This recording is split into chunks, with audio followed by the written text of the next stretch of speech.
how are you able to lead this time? I think you said something that seeking knowledge is about trying to fill gaps.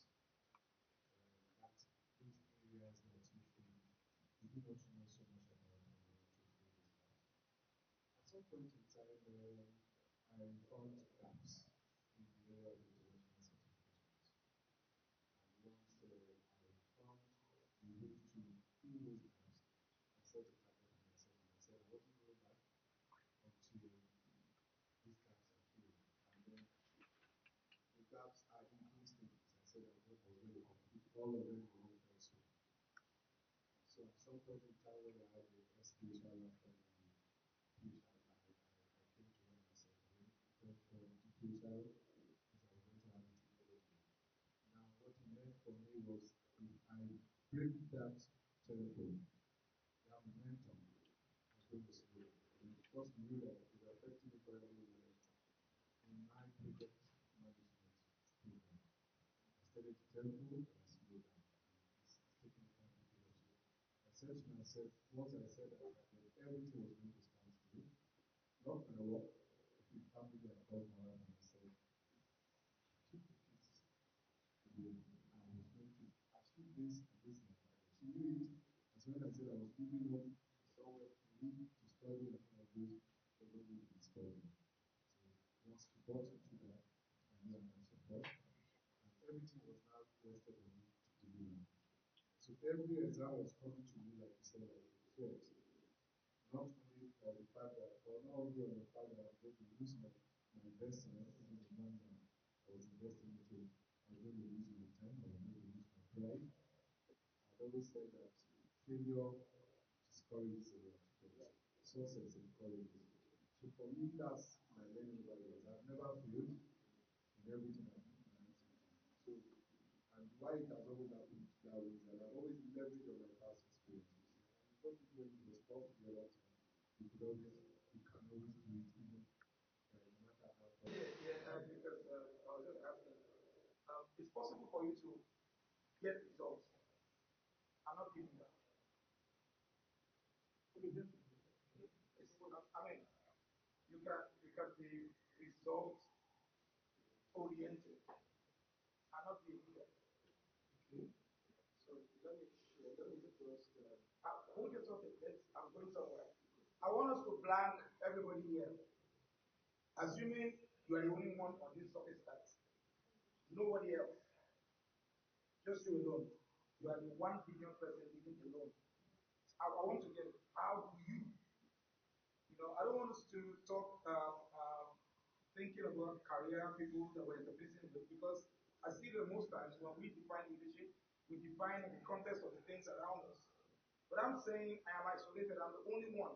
I'm in Sahara Desert. There's nothing. Just me. How do I lead myself? And still be that person. Let us share this. I think that's a tough order this trying to take us forward. Because leadership is, you cannot define leadership if you do not have people. So leading yourself is within the context of leading people. I am saying that we cannot discuss this narrative without thinking about people. Because what is leadership if you are not people? Leading means you are in front and you are carrying people along, right? So I was thinking where it was coming from is you must first and foremost lead yourself before you lead people. So I do I lead myself. When you say that I'm going to think about leadership without people, is to ask for Godot. Is to say that it's going to break all known knowledge about leadership. That's the point I'm trying to make. Okay, now, question. I guess what he's trying to say, I don't know whether this is what you're trying to say. What you're trying to say is this: how do you become a leader? Your leadership and being a leader, we're trying to, how do you become a leader? Is that what you're trying to say? Or what you're trying to say?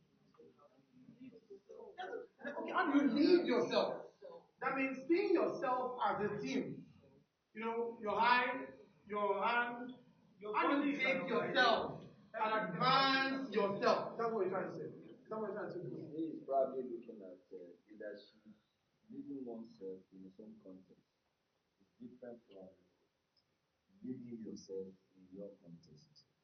Leading yourself in your context has to do with being able to lead yourself first before you can lead others.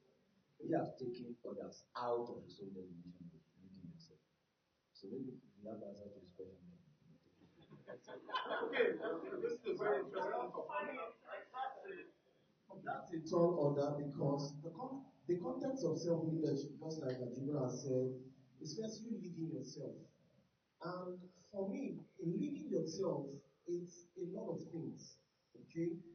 But he has already created a situational context that makes it difficult to define what self-leadership is.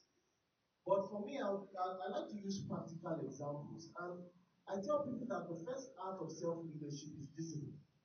Anywhere, anytime. Until you have learned to discipline yourself and put demands on yourself to move forward, it's going to be difficult. So there must be a defined destination. I can identify with Mr. Bright's story because I also have similar achievements where I've taken 4 certification exams in the space of 9 months and I passed all at first attempt. What was the definition of discipline? Discipline, fine.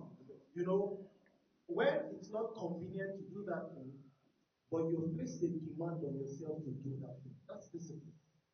It's not convenient, but you place a demand. Why? There is a defined destination, there is an end point, there is something driving you, there is a force determination. So discipline, as simple as that word is, it's tough. It's tough. So that's the little contribution I will make. Let me do this. I don't know what to say. Well, I'll do this. I don't know but I just answer the question. You cannot lead yourself because before you lead people, there must be a destination. So even when you want to lead yourself, you must define your path first. You must define where you want to go. So, because there's no way we talk about leadership, we're going somewhere. So, leading people to somewhere, either to achieve organizational goals or to get to a destination, or there's something in mind when you're about to lead. So, when you're leading yourself, you must define your path. Where am I going? Then, in leading yourself again, you must write down the things you have to do to get there. Now, this is about not what you want to do to get there. What you have to do. Either you are the one doing it, or you're not the one doing it. It's not about it's not subject to persons doing it. It's about these are the things. If you're going to Kano, you either go by here or you take this route. But if you're not going to take this route, I'm not going to get there. So if I want to be a medical doctor, there's a path to take.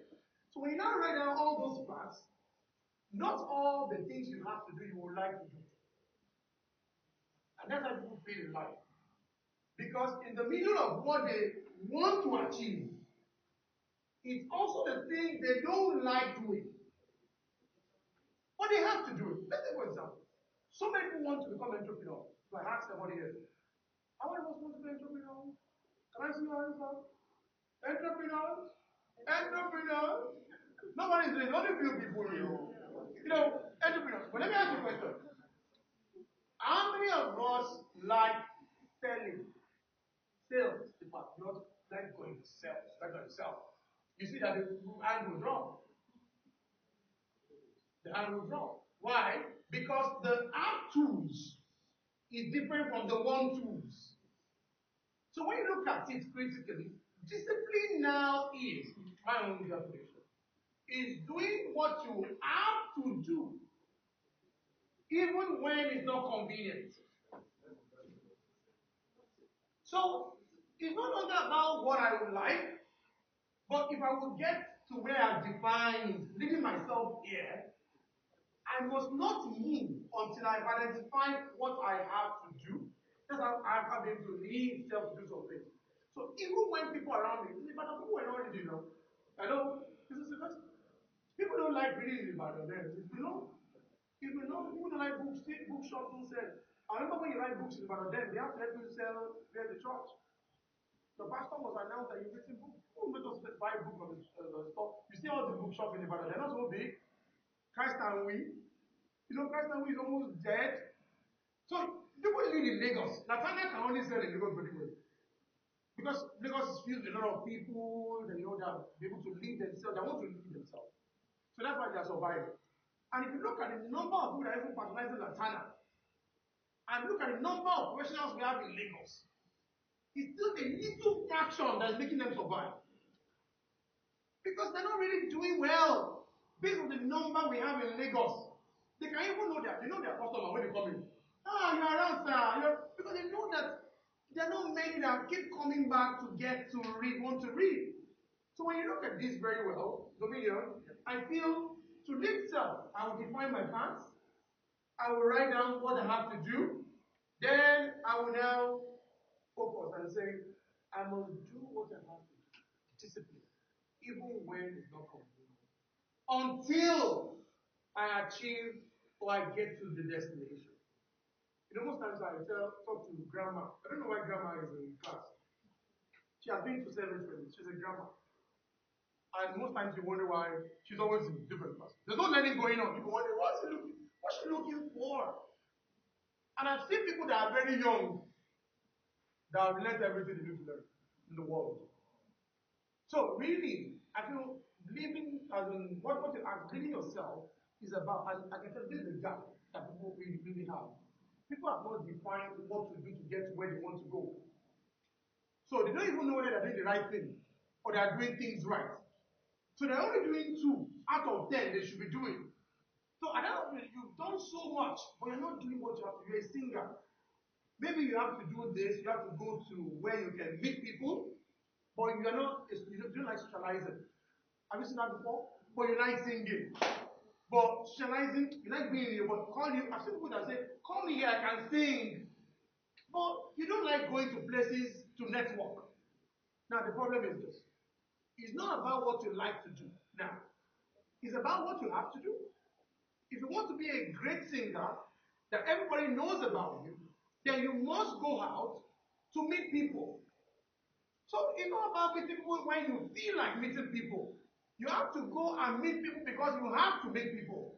So it's not about when you now feel. You will never feel. Because if what you do, most times, the things that will make us fail is what we like to always do. What we really want to do are the ones that will make us fail. Let's take an example. Man, you want to play. You have a book to read. You'll be shocked that you'll be motivated more to watch Man U than you'll be motivated to read your book. So most times, the things that we want to do, have to do, always bring about pain in our lives. And that's why people don't do them. That's why Socrates said, man, lead thyself.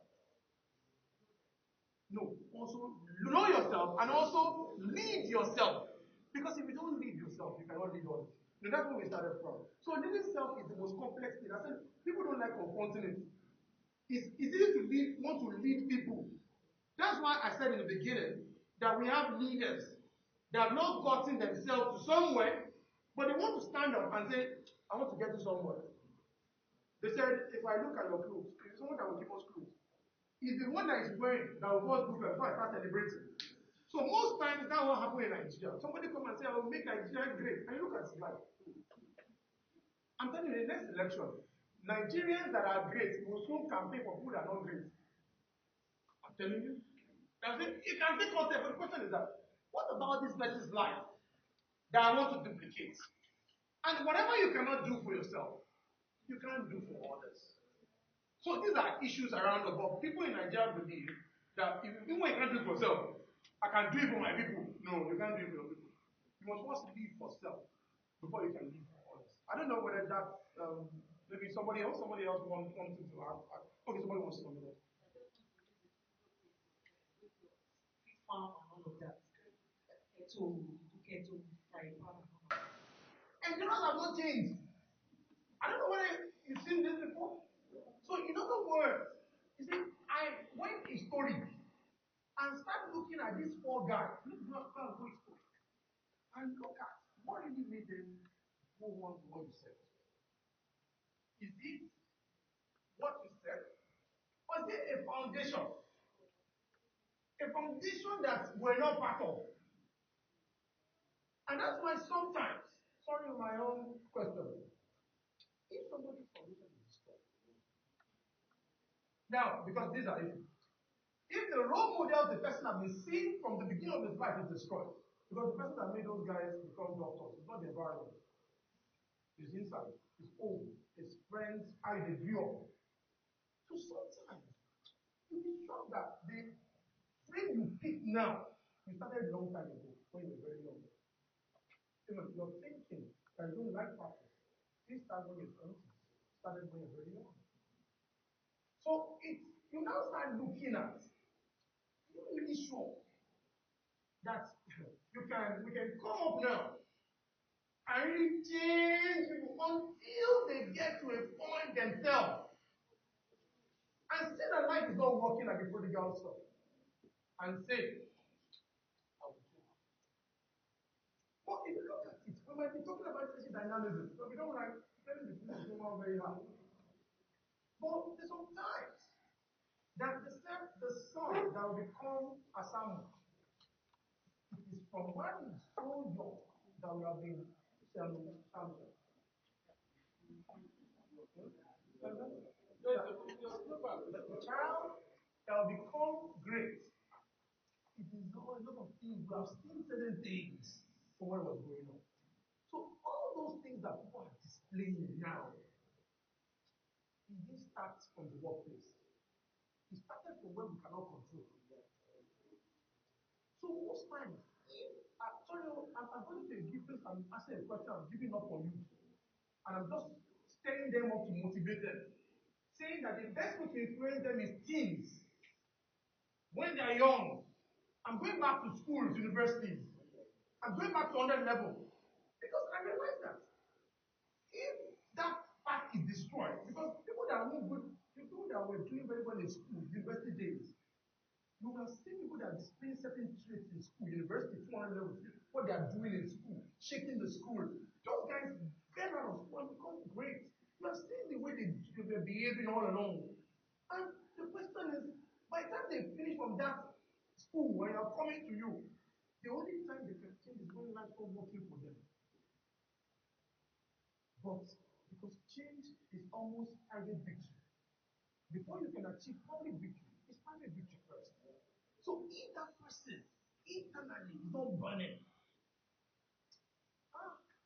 no matter the message we give you, no matter the motivation we give them, it must start first from the inside that I won't take this again. So now, if you now come up as a leader that wants to take him there, help him to get there, because he wants to go there. Chinese film, the guy, somebody killed his father, and he wants to go and learn Chinese because he wants to kill his father. So the reason why he's learning Chinese is not because Chinese is interesting, or because the pain of doing Kung Fu is easy. It's not easy, but the reason why is because of the motivation, internal. Anytime he wants to give up, he sees the people that were killing his father, and he said, no, I won't give up Chinese. Look, the Chinese, the Riada, or the preparation is not easy. So the road, why he didn't turn back, is not because he has a good leader that is ready to train him. It's because he has something within, burning, that will not let him give up. That will let him continue to follow the leader till he gets what he wants. So, it's my own view about this young people. Courage in human resources and needs basic human resource skills. Okay, sorry. I got it wrong. Now, I was thinking that the third speaker is not yet around. But I never knew that she's been outside. Normally, she's meant to do after lunch. That's, look at the program. There's lunch and there's our session. But she's outside now. And everybody, oh, I didn't see you. Can you imagine? Oh my God. Can you imagine? Can you sit down there when we left this table before you? Now, okay, let's go for our lunch now. And we come back. Our session is 40 minutes. And I want us to come. I know everybody knows Lola is on. She's on point. You don't know her? Okay, don't worry. In the next session, you will get to hear so much about her. And please, okay, so we're coming back after lunch break. session.